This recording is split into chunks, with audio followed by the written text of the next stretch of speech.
इस न्यूज को स्पॉन्सर किया है सर फैंटेसी वाटर पार्क, सारे फैमिली का entertainment, picnic, holiday, vacation,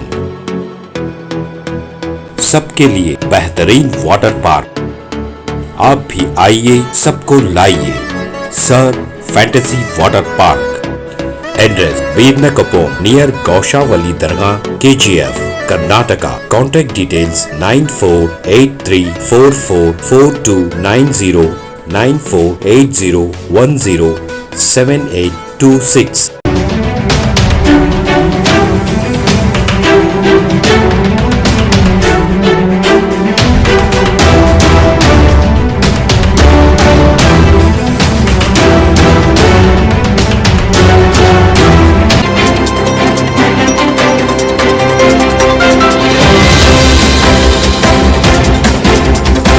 Karnataka Gulbarga शहर वर्किंग जर्नलिस्ट वाइस पत्रिका भवन में कल्याण कर्नाटका रक्षणा वेदिका के रियासती सदर और गुलबर्गा जिला सदर ने मिलकर प्रेस कॉन्फ्रेंस करते हुए इल्जाम लगाया कि गुलबर्गा के मुसाफात में मौजूद हीरे सावलगी के प्राथमिक हेल्थ सेंटर के medical officer doctor Ashok Patil, जो मरीजों के लिए मुफ्त सरकारी दवा आती है, उस दवा का इस्तेमाल डॉक्टर अशोक पाटिल अपने प्राइवेट क्लिनिक में इस्तेमाल करते हुए मरीजों से 500 से 1000 रुपये तक वसूल कर रहे हैं। इस बात का जिक्र कल्याण कर्नाटका रक्षणा वेदिका के जिलाई सदर संदीप पी भरानी ने किया। उन्होंने गुलबर्गा डिस्ट्रिक्ट हेल्थ ऑफिसर को इस ताल्लुक से पहले भी आगाह करवाया था, मगर कोई एक्शन नहीं लिया गया। अब की बार इन्होंने खुद जाकर ईदगाह के में मौजूद डॉक्टर अशोक पाटिल के क्लिनिक में तहकीक की तो पता चला कि अब भी डॉक्टर अशोक पाटिल अपनी क्लिनिक में मरीजों को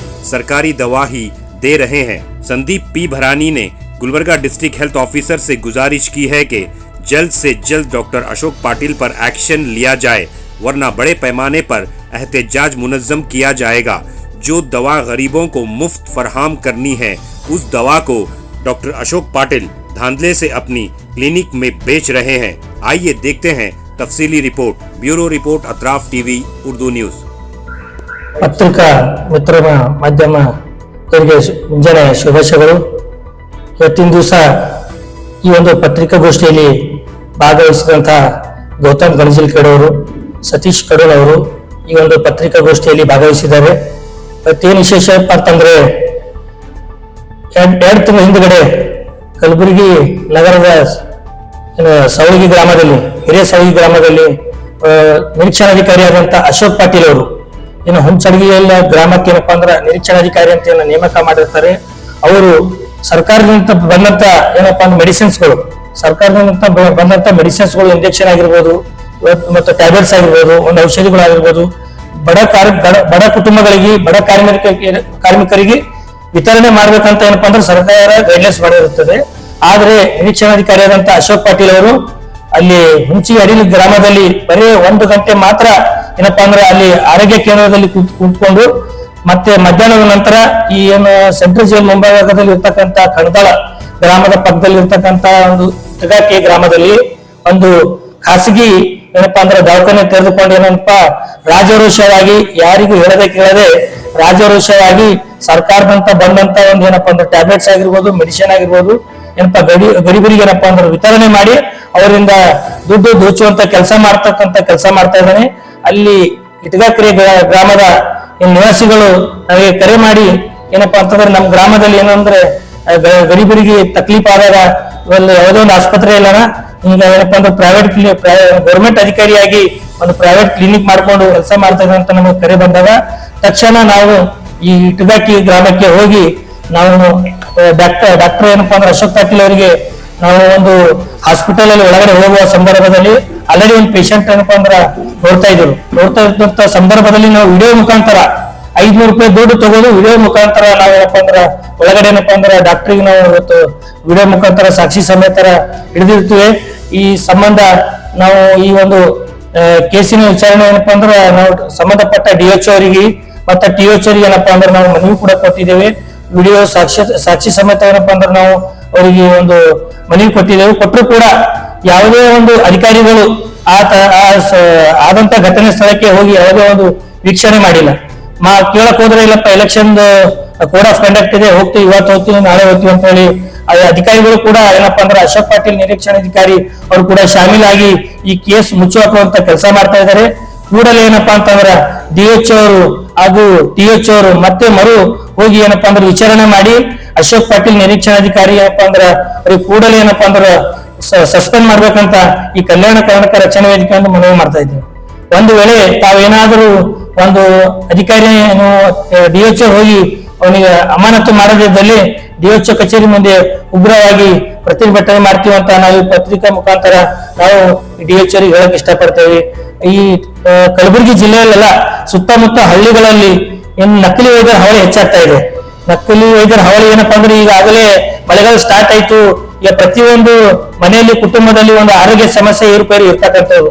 ಇವತ್ತು ನಾವು ಸಿಟಿಯಲ್ಲಿ ಇರ್ತೀವಿ, ನಾವು ಎಜುಕೇಟೆಡ್ ಇರ್ತೀವಿ, ಹಳ್ಳಿಗಳಲ್ಲಿ ಅನ್ಎಜುಕೇಟೆಡ್ ಜನಗಳು ಇರ್ತಾರೆ.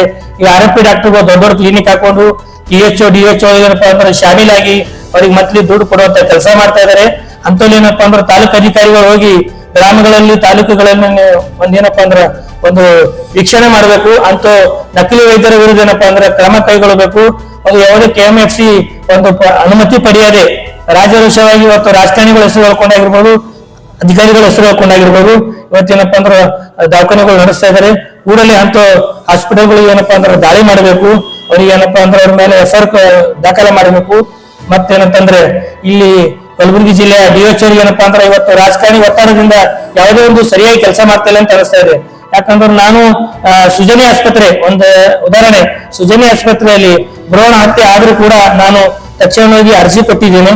ಆದ್ರೂ ಕೊಟ್ಟರು ಕೂಡ ಒಂದು DH ಅಧಿಕಾರಿಯನ್ನು ಉಡಾಫೆ ಮಾತಾಡ್ತಾರೆ. ಎಲ್ಲಿ ಬಿಡಪ್ಪ ಏನ್ ಮಾಡ್ತಾರೆ ಅಂತ ಎಲ್ಲ ಕಲಬುರಗಿಯಲ್ಲಿ ಸಾಮಾನ್ಯವಾಗಿ ಆಗ್ತದೆ ಅಂತಂದು ಏನಪ್ಪಾ ಅಂದ್ರೆ DH ಅವರು ಉಡಾಫೆ ಮಾತಾಡ್ತಾರೆ. ಅವರಿಗೂ ಕೂಡ ವರ್ಗಾವಣೆ ಮಾಡಬೇಕು. ಅವ್ರಿಗೆ ಆ ಜಾಗಕ್ಕೆ ಬೇರೆ ಒಳ್ಳೆ ಅಧಿಕಾರಿಗೆ ತರಬೇಕಂತ ಮಾನ್ಯ ಜಿಲ್ಲಾ ಉಸ್ತುವಾರಿ ಸಚಿವ ಪ್ರಿಯಾಂಕ್ ಖರ್ಗೆ ಅವರಿಗೂ ಹಾಗೂ ಇಲ್ಲಿ ಇರ್ತಕ್ಕಂತ ಸಂಬಂಧಪಟ್ಟ ಶಾಸಕರು, ಇಲ್ಲಿ ಅಧಿಕಾರಿಗಳು ಕಲ್ಯಾಣ ಕರ್ನಾಟಕ ರಕ್ಷಣಾ ವೇದಿಕೆಯಿಂದ ಈ ಮನವಿ ಮಾಡ್ತಾ ಇದ್ದಾರೆ. ಹಾ ಸರ್. ಸರ್ 2 ತಿಂಗಳು ಅಂತಂದ್ರೆ ಸರ್ ನಾನು 4 ದಿವಸಗೊಮ್ಮೆ ನಾನು DHO ಕಚೇರಿಗೆ ಹೋಗಿದ್ದೀನಿ ಸರ್. ನೀವು ಫೋಟೋ ಫೀಚರ್ಸ್ ಚೆಕ್ ಮಾಡಬಹುದು. DHO ಮಾತಾಡಿ ನನ್ನ ಕಾಲ್ ಲಿಸ್ಟ್ ಇದೆ ಸರ್, ಅವ್ರ ಜೊತೆ ಮಾತಾಡಿ ರೆಕಾರ್ಡಿಂಗ್ಸ್ ಇದೆ. ನೀನೇನು DHO ಕಚೇರಿಗೆ ಬರೋದು ಅವಶ್ಯಕತೆ ಇಲ್ಲ, ನನಗೆ ಕರೆ ಮಾಡಪ್ಪ, ನಾವು ಆಕ್ಷನ್ ತಗೋತೀನಿ ಅಂತ ಹೇಳಿ ಇವತ್ತಿಗೆ 2 ತಿಂಗಳು ಐತೆ ಸರ್.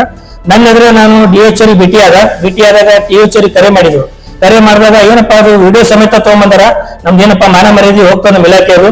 ಕೂಡಲೇ ಏನೋ ಅಮಾನತು ಮಾಡುವಂತ ಕೇಸಿ DH ಅವರು ಏನಪ್ಪಾ TH ಕಾಂಬಳೆ ಅವರಿಗೆ ಒಂದು ಕರೆ ಮುಖಾಂತರ ನನ್ನ ಎದುರೇ ಕರೆ ಮಾಡಿ ಹೇಳಿದ್ರು ಕೂಡ ಇವತ್ತು DH ಅವರು ಯಾವುದೇ ಒಂದು ಕಾರ್ಯ ಅನ್ನೋದೇ ಒಂದೇನಪ್ಪಾ ಅಂದ್ರೆ ಕ್ರಮ ಕೈಗೊಳ್ತಾ ಇಲ್ಲ ಸರ್.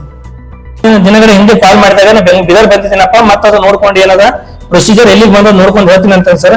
ನಾ TH ಮಾತಾಡಿದ್ರೆ ನಾ ಮತ್ತೆ ನಾನೆಲ್ಲ ಓಕೆ ಸರ್ ಎಲ್ಲ ತನಿಖೆ ಮಾಡಿದೀನಿ. ಅದು ಏನ್ ರಿಪೋರ್ಟ್ ಸರ್ ಕೊಟ್ಟಿದ್ದೀನಿ, ಸರ್ ಕೈ ಮೇಲೆ ಅದ ಸಸ್ಪೆಂಡ್ ಮಾಡೋದು ಅಂತ ಹೇಳ್ತಾರೆ ಸರ್.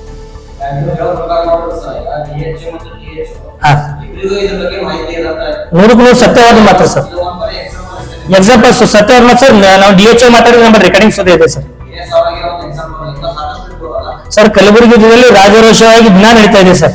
ಇವತ್ತು ಮೂಲವಾದಿ ಆಪರೇಷನ್ ಮಾಡೋರು ಸರ್ 10th ಪಾಸ್ ಇಲ್ಲ ಸರ್. ಇವತ್ತ ನಾವು 5ನೇ ಕ್ಲಾಸಿಗೆ ಹೋಗ್ಬೋದು ಸರ್, 3rd ಕ್ಲಾಸಿಗೆ ಹೋಗ್ಬೋದ್ರಿ ಸರ್. ಇವತ್ತು ಡಾಕ್ಟರ್ ಭಂಡಾರಿ ಅಂತ್ರಿ ಸರ್, ಅವ್ನು 7ನೇ ಕ್ಲಾಸ್ ಪಾಸ್ ಇಲ್ರಿ ಸರ್. ಇವತ್ತು 200 ಪೇಷಂಟ್ ನೋಡ್ತಾನೆ ಸರ್. ಇವತ್ತು 200 ಪೇಷಂಟ್ಸ್ ನೋಡ್ತಾನೆ ಸರ್. ಮಾತಿದ್ರೆ ನಾನು ಶಂಕರ್ ಪ್ರಕಾಶ್ ಪಾಟೀಲಿಗೆ ಫೋನ್ ಹಚ್ತೀನಿ, ನಾ ರಾಜಕಾರಣಿಗಳಿಗೆ ಹಚ್ತೀನಿ, ಗುಂಡಾಗಳಿಗೆ ಹಚ್ತೀನಿ, ಪೊಲೀಸ್ ಇಲಾಖೆಯವರಿಗೆ. ನಾವು ಕೂಡ ದಾಳಿ ಮಾಡಕ್ ಹೋದ ಸಂದರ್ಭದಲ್ಲಿ ಸರ್ ನಮಗೂ ಕೂಡ ಬೇರೆಯವ್ರ ಕಡೆಯಿಂದ ಕರೆ ಮಾಡಿಸಿ ಬೆದರಿಸಿ ನಮ್ಗೆ ವಾಪಸ್ ಕಳಿಸುವಂತ ಕೆಲಸ ಮಾಡಿದ್ದಾರೆ ಸರ್.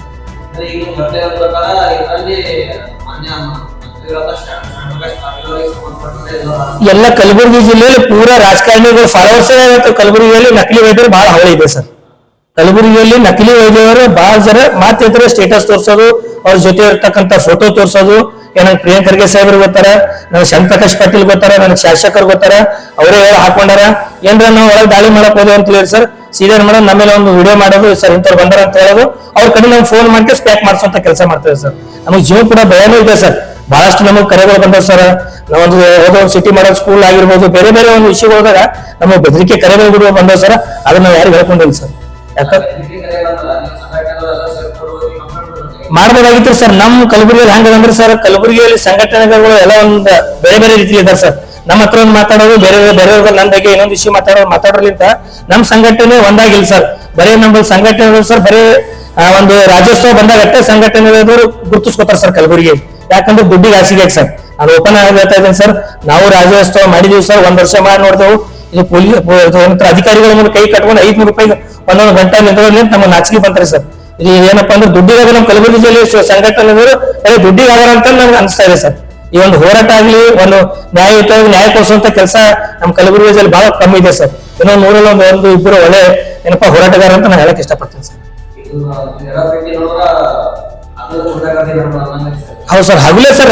ಈಗ ಕಲಬುರಗಿ ಜಿಲ್ಲೆ ಸರ್, ನಾವು ಒಂದು ಹಾಸ್ಪಿಟಲ್ ವಿಷಯ ಅಂತ ಹೇಳಿ ಸರ್, ವೇಷವಾಟಿಕೆ ಸರ್ ಕಲಬುರಗಿ ಜಿಲ್ಲೆಯಲ್ಲಿ ಪಕ್ಕದಲ್ಲಿ ಇರ್ತಕ್ಕಂಥ ಮಹಾರಾಷ್ಟ್ರ ಸೊಲಾಪುರಲ್ಲಿ ಟ್ರೈನ್ ಮುಖಾಂತರ ಕರ್ಕೊಂಡ್ ಬಂದು ಕಲಬುರಗಿಯಲ್ಲಿ ಇವತ್ತು ಲಾಡ್ಜ್ ದಲ್ಲಿ ದಾಳಿ ಮಾಡಕತ್ತಾರ ತಿಳ್ಕೊಂಡು ಮನೆ ಅಪಾರ್ಟ್ಮೆಂಟ್ ಗಳಲ್ಲಿ ಇವತ್ತು ವೇಷವಾಟಿಕೆ ನಡೀತಾ ಇದೆ ಸರ್.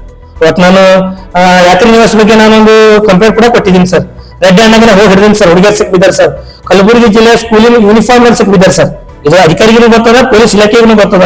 ಏನಿಲ್ಲ ಆದ್ರೆ ಬಹಿರಂಗವಾಗಿ ಹೋದ್ರು ಅಂದ್ರೆ ನಮಗೆ ಏನಾದ್ರು ರಾತ್ರಿಗೆಲ್ಲ ಅಟ್ಯಾಕ್ ಮಾಡೋ ಚಾನ್ಸ್ ಇರ್ತದೆ ಸರ್, ಒಳ್ಳೆ ಚಾನ್ಸ್ ಇರ್ತದೆ ಸರ್. ಹಾಗಾಗಿ ನಾವು ಭಯ ಪಟ್ಟು ಯಾವುದೇ ವಿಡಿಯೋಗಳನ್ನ ಪ್ರಸ್ತಾಪವಾಗಿ ತೋರಿಸ್ತಾ ಇಲ್ಲ ಸರ್. ನಮ್ಮಲ್ಲಿ ಯಾವುದೇ ಒಂದು ಮಿತಿ ಮೀರಿದ್ರೆ ನಾನು ಓಪನ್ ಆಗಿ ತೋರಿಸ್ತೀನಿ ಸರ್. ನಾನು ಯಾತ್ರಿ ನಿವಾಸ ಬಗ್ಗೆ ನಾನು ಈಗ ಕಂಪ್ಲೇಂಟ್ ಕೊಟ್ಟಿದ್ದೀನಿ ಸರ್. ಪ್ರವಾಸೋದ್ಯಮ ಇಲಾಖೆ ಅವರು ಕೂಡ ಎಲ್ಲ ಆಕ್ಷನ್ ತಗೊಂಡಿಲ್ಲ ಸರ್, ಪೆಂಡಿಂಗ್ ಇಟ್ಟಿದ್ದಾರೆ. ಅಲ್ಲ ಏನಪ್ಪಾ ಅಂದ್ರೆ ಯಾವುದೇ ಒಂದು ಮತ್ತ ಇದು ಕಟ್ಟಿಲ್ಲ ಸರ್, ಟ್ಯಾಕ್ಸ್ ಕಟ್ಟಿಲ್ಲ ಸರ್. ಟ್ಯಾಕ್ಸ್ ಕಟ್ಟಲಾಗನೆ ಅದು ಪ್ರವಾಸೋದ್ಯಮ ಅಂದ್ರೆ ಪ್ರವಾಸೋದ್ಯಮದವರಿಗೆ ಏನಪ್ಪಾ ಅಂದ್ರೆ ಫೆಸಿಲಿಟೀಸ್ ಕೊಡಬೇಕಂತ ಇದೆ ಸರ್. ಹೋಟೆಲ್ ಹಾಕ್ಬೇಕಂತಿದೆ, ಹೋಟೆಲ್ ಗಿಟಲ್ ಏನಿಲ್ಲ ಸರ್. ವೇಷವಾಟಿಕೆ ಇವಾಗಾದ್ರೂ ಹೋಗಿ ದಾಳಿ ಮಾಡಿ ನೋಡಿ ಸರ್, ನಿಮ್ಮ ಲಾಡ್ಜ್ ಒಳಗೆ ಏನಿಲ್ಲ 5-6 ಜನ ಸಿಗ್ತಾರೆ ಸರ್. ನಾನು ಹುಡುಗಿ ತೊಗೊಂಡ್ಬರ್ತಾರೆ ಸರ್.